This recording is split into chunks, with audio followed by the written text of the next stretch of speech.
Welcome to Module 12 of 12 of the CipherVibe Cybersecurity for Beginners course. Today we will make governance, careers, and the Capstone understandable, practical, and connected to the rest of your learning path. Governance connects security decisions to business objectives, accountable owners, resources, policy, measurement, and accepted risk. A strong beginner portfolio demonstrates reasoning, evidence, communication, and improvement, not merely tool familiarity. The purpose of this lesson is not to memorize a collection of terms. It is to build a mental model you can apply when tools, platforms, and threats change. We will define the core ideas, walk through a repeatable defensive workflow, examine mistakes that frequently mislead beginners, design useful safeguards, and finish with a safe portfolio exercise. Throughout the course, remember that security work begins with authorization, scope, and evidence. Use the exercises only on local systems you own or environments you have explicit written permission to assess. Pause when you need to. Write concepts in your own words, record observations, and distinguish what the evidence proves from what you are merely assuming. That habit is more valuable than rushing through another tool demonstration. Start with 4 concepts that provide the vocabulary for governance, careers, and the capstone. First, NIST CSF 2.0 organizes outcomes across govern, identify, protect, detect, respond, and recover. Second, CS controls prioritize practical safeguards while policies define organizational expectations and decision authority.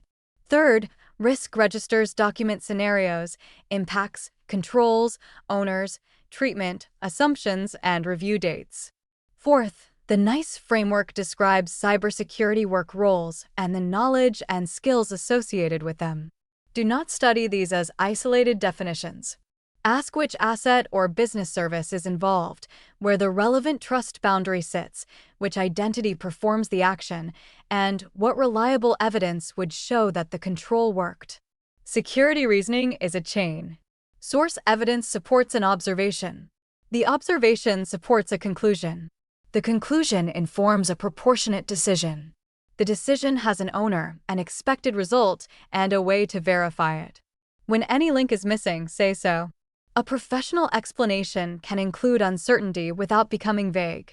For example, a network record may prove that 2 addresses communicated, but it may not prove which human initiated the action or whether the content was malicious. Use diagrams whenever a relationship is difficult to explain in a sentence. Mark identities, systems, data flows, boundaries, and controls.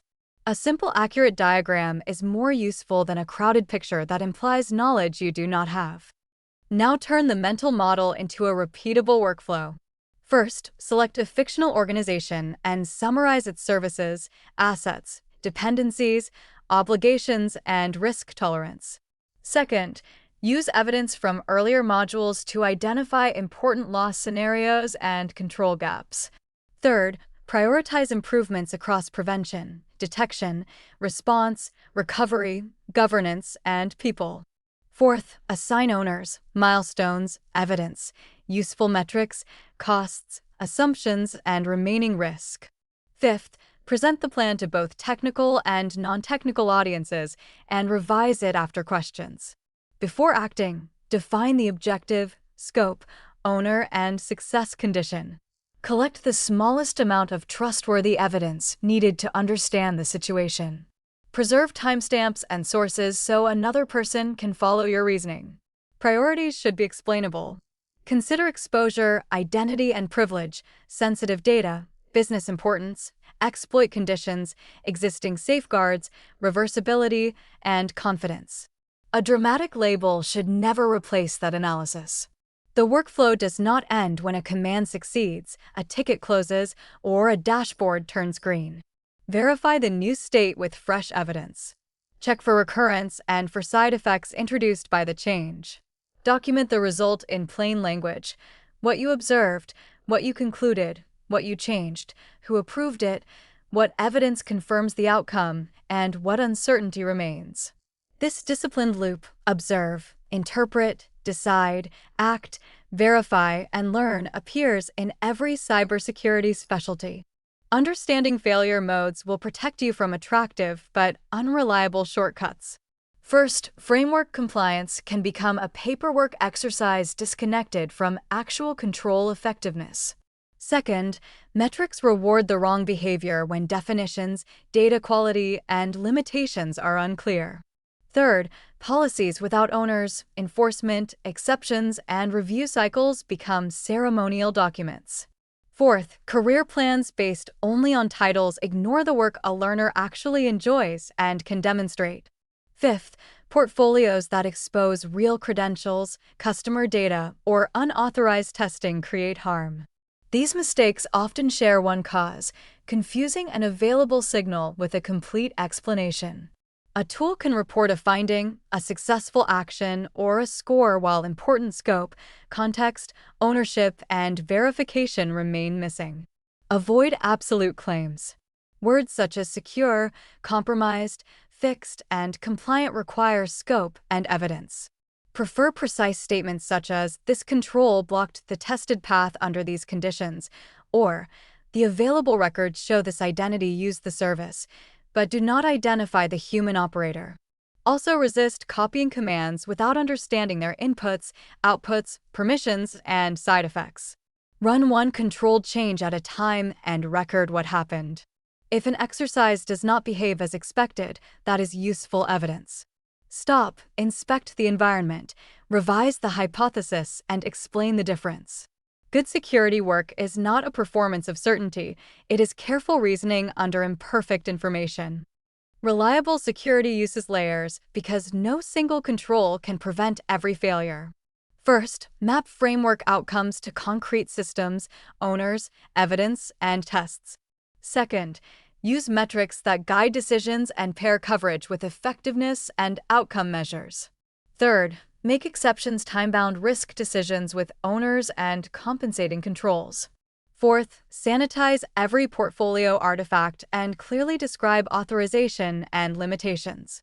Fifth, choose a specialization through small projects, feedback, and work role research. For each important risk, ask 5 questions. What makes the event less likely? What evidence would reveal it? Who can contain it? How will trustworthy operation be restored? Who owns the decision and accepts remaining risk? Least privilege applies to people, applications, devices, automation, data stores, and administrators. Access should be scoped, separated, monitored, reviewed, and removed when it is no longer needed. Every important control needs a test strategy. Include representative normal activity, negative cases, misuse, dependency failure, and rollback. A written policy is not evidence that a technical or operational control works. Design for humans. A safeguard that is impossible to use correctly will be bypassed. Provide safe defaults, understandable messages, usable recovery, and clear escalation.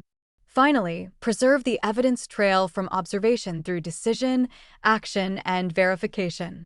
That history supports investigations, audits, lessons learned, and honest measurement. Finish the lesson by creating a portfolio artifact rather than merely watching another explanation. First, assemble the threat model, system baseline, network diagram, identity plan, data flow, remediation plan, detections, incident record, and recovery runbook. Second, turn them into one coherent security improvement capstone for the fictional organization. Third, map recommendations to NIST CSF functions and accountable owners.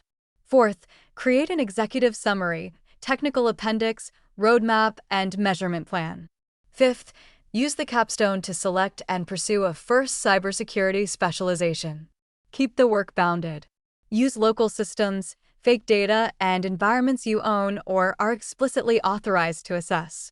Record the objective, environment, actions, observations, screenshots, errors, conclusions, and limitations. Useful measures for this topic include risk-to-control traceability, verified portfolio artifacts, clear executive communication, owned roadmap milestones, and specialization practice completed. A useful measure has a precise definition, a trustworthy source, an owner, a review frequency, and a known limitation. Ask someone unfamiliar with the exercise to review your artifact. Can they understand the system, the evidence, the decision, and the remaining uncertainty without watching you perform the lab? When the answer is yes, you have created more than notes. You have evidence of professional reasoning and communication. Continue with the next module in the Cybersecurity for Beginners playlist and use the complete written curriculum at CipherVibe.com/news. CipherVibe is operated by Cloudsectech LLC.